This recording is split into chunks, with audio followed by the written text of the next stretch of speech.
Hey, what's up, Mr. Ippolito students? This is Mr. Ippolito. Today we're going to go over quarter one unit exam vocabulary so that you are ready to take your quarter one unit exam. Now you'll notice I'm showing you all of the answers right here. So it would be very tempting to simply copy down those answers. I'm going to encourage you not to do that because, again, copying is not learning, as we've talked about before. Copying without any context, that doesn't help you. So rather than simply just writing things down, I'm going to encourage you to have your audio on. Be listening to my explanation so that you can see with your eyes the pictures that I have. You can see with your eyes the words that I've written, but you can also hear my explanation so you understand the context for each term that we learned about in the class, so you make those better connections so you understand it, and that will help you do better. Not only help you learn better, but also help you with the exam as well. Let's go ahead and jump in with our first definition. It's monarchy. The reason why I put that crown there is because it is ruled by a king or queen. Now, the context of this is, of course, that we learned about when we were learning about the types of governments that we have gone through the years, right? That first type of government was a monarchy under Great Britain. First of all, it was England, and then later Great Britain from 1607 to 1776. So that was the type of government we were breaking away from, ruled by a king or queen. Next up is the term grievance. The context here is the Declaration of Independence. Several of these terms are from the core paragraph. I'm going to encourage you to dig up that core paragraph from your notes. You should keep all of your notes until we have a unit exam. And so that term right there, grievance, it is one of the terms from the Declaration of Independence, right? We filed several grievances against King George III. It is the filing of an official complaint. We had grievances against the king. And so that is the definition of grievance. It is a formal complaint, particularly against like an authority figure.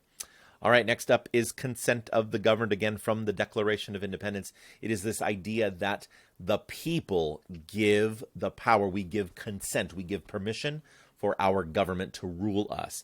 We give permission for the government to rule over us. There is a contract, right? So we give them the power to rule over us, and they in return have to protect our rights, and they have to follow certain procedures as well. So consent of the governed is this idea that the government can only rule with our permission. Under King George III, we were not able to give permission. We had no vote, we had no say. Under this principle of consent of the governed, the government has to get permission from its people in order to rule. That's part of the contract. All right, next up, unalienable rights, also from the Declaration of Independence, right? This is a direct quote. These are rights that you cannot be separated from. So if you and a friend are maybe not such good friends anymore, you might decide to alienate that friend, right? To alienate means to push away. So if something is alienated from you, it is pushed away, it is separated from you. So unalienable rights are rights that you cannot be separated from. This is why I put the infinity symbol there. These are your forever rights, the rights that you cannot be separated from. And according to Thomas Jefferson in the Declaration of Independence, those rights are life, liberty, and the pursuit of happiness. Those are our unalienable rights. All right, moving on now to direct democracy. Now, this was a system of democracy, a system of government that you may have learned about in sixth grade history. If you were in sixth grade social studies in California, you would have learned that in ancient Athens, they did have a form of government called direct democracy. It's a system of government where the citizens make the laws directly. Now, I mention this, and it's a vocab term because it's actually not. We call ourselves a democracy here in the United States. We are not a direct democracy. For the United States, we do not make the people, the citizens, do not make United States laws. Instead, we vote for representatives from Congress, senators, and members of the House of Representatives, who then make laws for us. That's called representative government or a republic. So technically, the United States is not this. However, every 2 years here in California, we vote for things called ballot initiatives or propositions. So if you've ever heard this, vote yes on Prop 29 or vote no on Proposition 22. Those are examples of direct democracy because the citizens of each state, many states have this ballot initiative system where citizens, regular ordinary voters like us, can vote for ballot initiatives that will then become laws.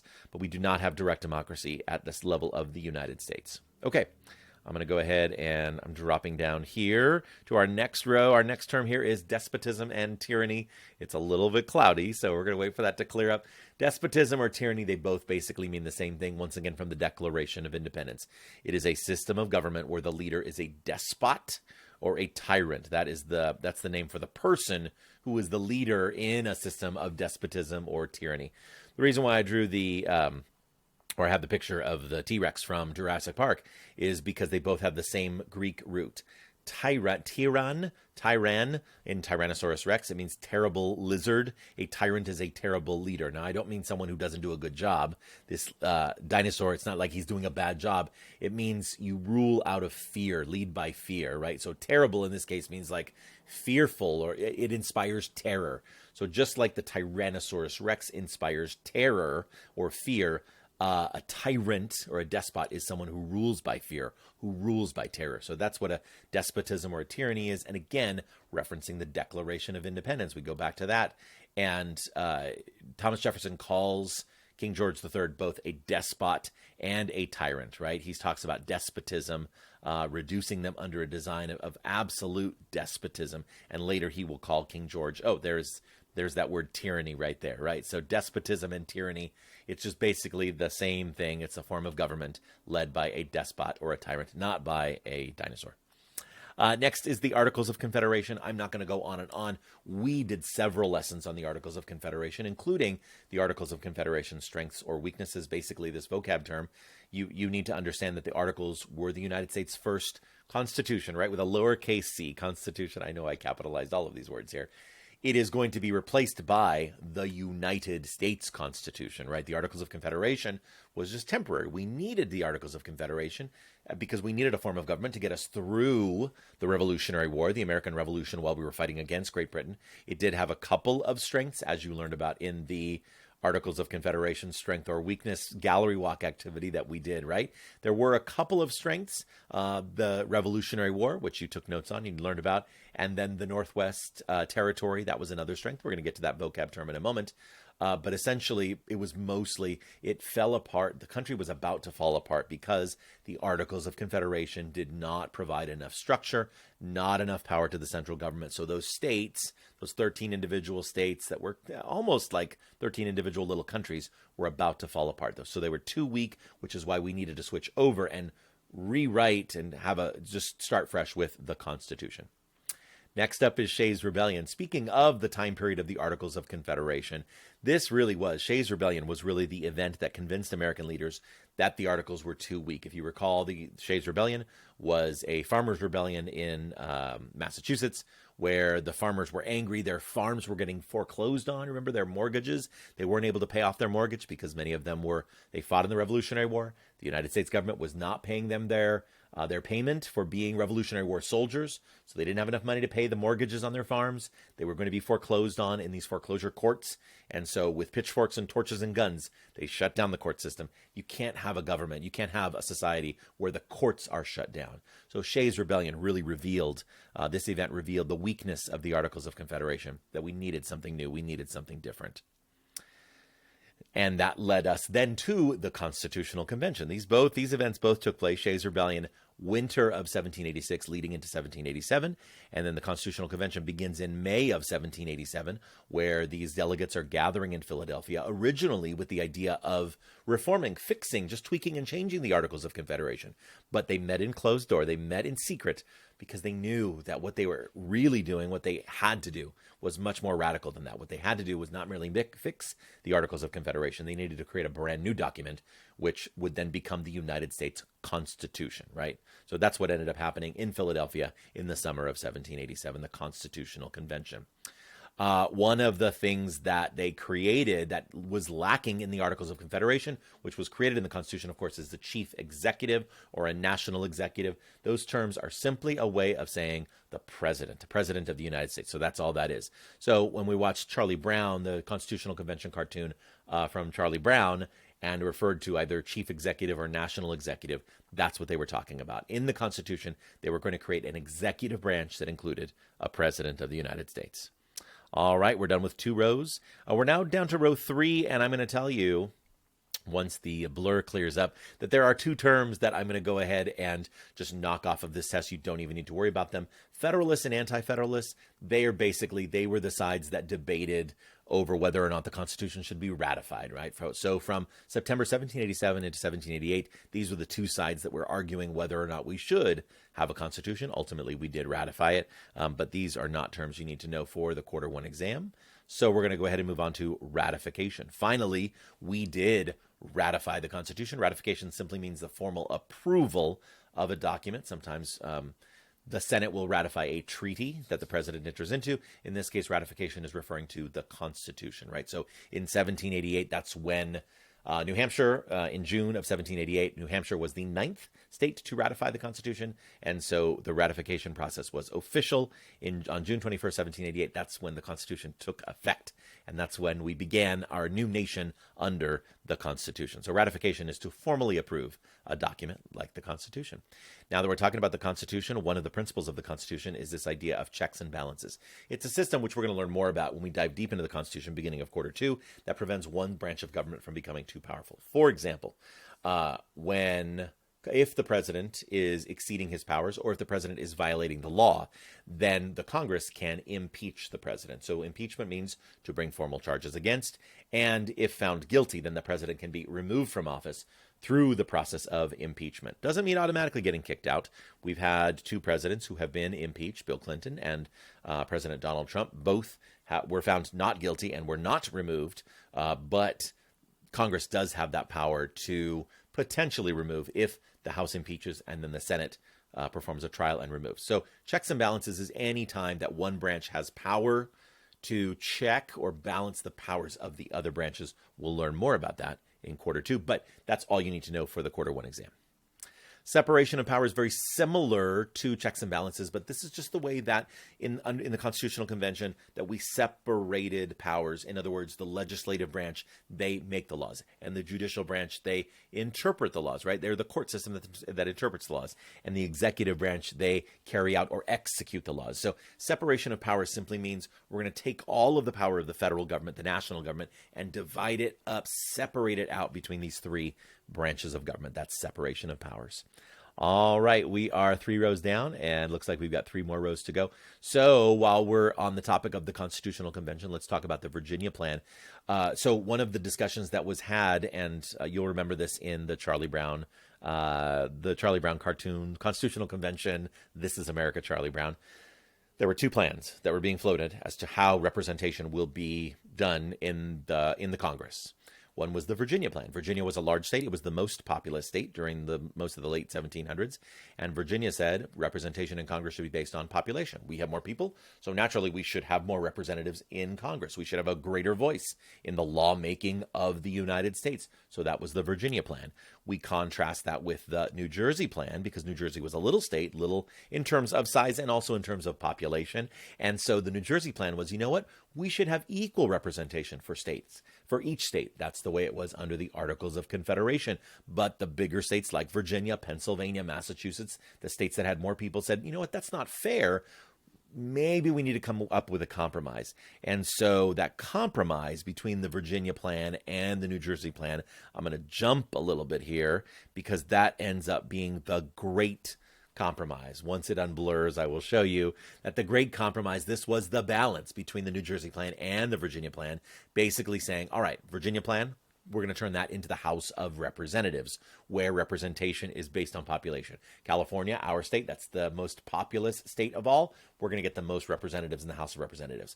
Little Wyoming, you have a very low population, so we're going to give you just 1 representative in the House of Representatives. Same for South Dakota, North Dakota, Delaware, Alaska. These states that have a lower population, they're going to end up getting the least representation in the House of Representatives. So, but to give a little, throw a little something to the less populous states, we're going to combine and the elements of the New Jersey Plan.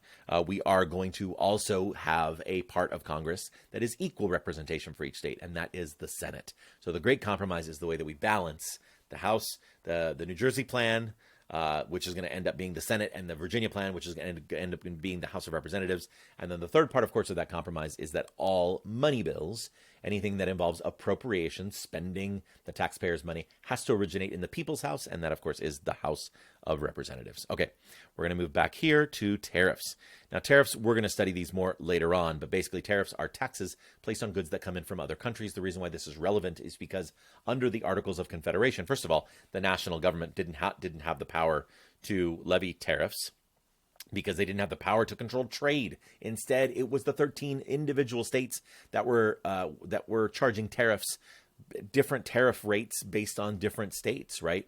And they were also charging tariffs on each other. So you even had to pay special taxes to buy things from one state to another. So tariffs became one of the reasons why the Articles of Confederation were confusing and ineffective.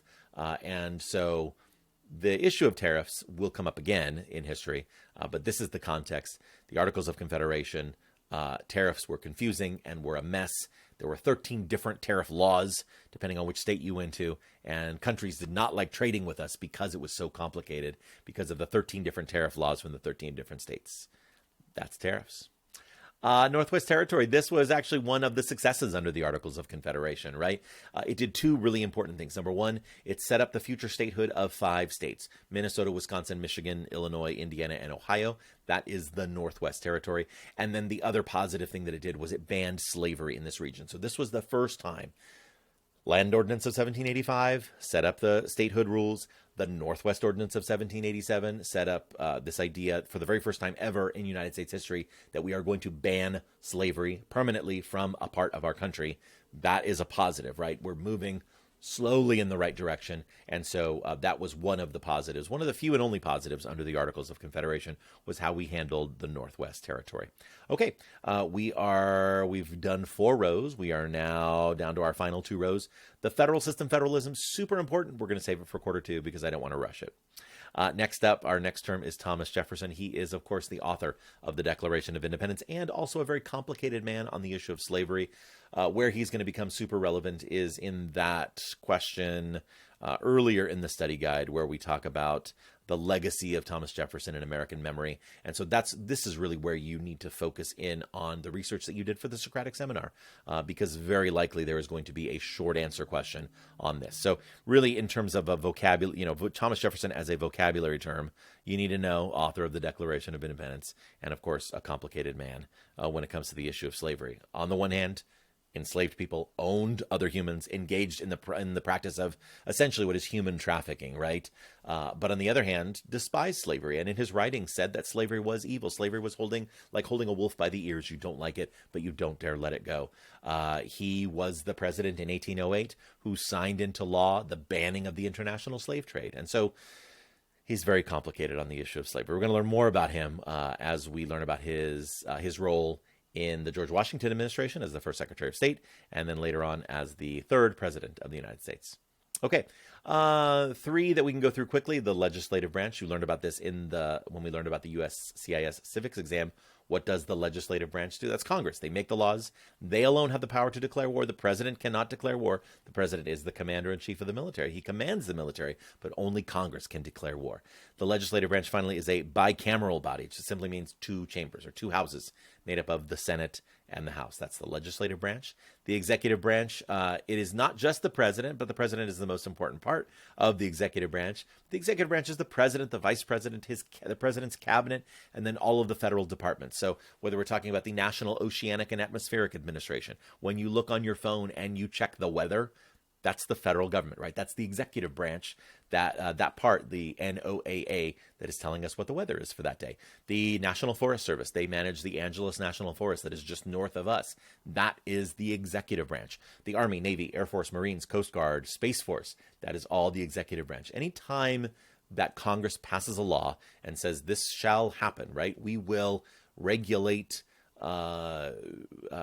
drugs or food. We're going to make sure that food is safe in the United States. That is regulated. The law is made by Congress, but it is regulated by the Food and Drug Administration, which is part of the executive branch. So The executive branch carries out or executes the laws, has the power to negotiate treaties. That's the president, negotiate treaties with other nations, and the president, of course, is the commander-in-chief of the armed forces.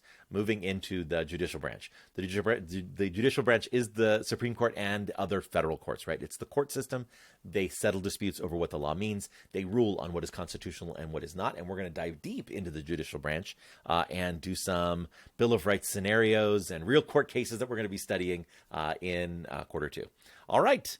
We are now down to our final row, and here we go. George Washington. I found this cartoon depiction of George Washington, which is either cute or terrifying, depending on how you look at it. George Washington, of course, was the father of our country. He was the general that led the Continental Army, the American Army in the Revolutionary War against Great Britain. He also served, and this is what we kind of studied more this quarter, he was the presiding officer at the Constitutional Convention. If, again, you recall Charlie Brown, This is America, George Washington was the one who was guiding and presiding over the Constitutional Convention. Alexander Hamilton, important in the convention, but we'll talk about him more in quarter two, so you can skip that as a vocab term. Three-fifths compromise. This picture, of course, is from Crash Course Black American History, and you'll recall that under the three-fifths compromise, enslaved African Americans in the South were treated as three-fifths of a human, right? This was the way that delegates to the Constitutional Convention handled the question of how enslaved people would be counted for representation in government. If you recall, and again, this was from the lesson that we did very recently on the United States Constitutional Convention and slavery, how the Constitutional Convention dealt with the issue of slavery. One of the ways that they counted representation in Congress was by simply saying that if you take your enslaved population in South Carolina or Georgia or Virginia and you take three-fifths of that, then three-fifths of that number can be added to the white population in order to count for representation in the House of Representatives and also to count for representation in the Electoral College, right? So the South gained more power. They would have gained even more voting power had they considered enslaved African Americans full humans. But then by acknowledging that they're full humans, they would be acknowledging their humanity and possibly their citizenship. And so they decided instead to do the more inhuman thing of declaring enslaved African Americans as three-fifths of a person. And then that was the math that they did for representation in Congress. All right, the Great Compromise, we already talked about that, the combination of the New Jersey and Virginia plans, and that's how we created our Congress for today. This, by the way, an AI representation of, I put in Great Compromise into one of those AI art generators.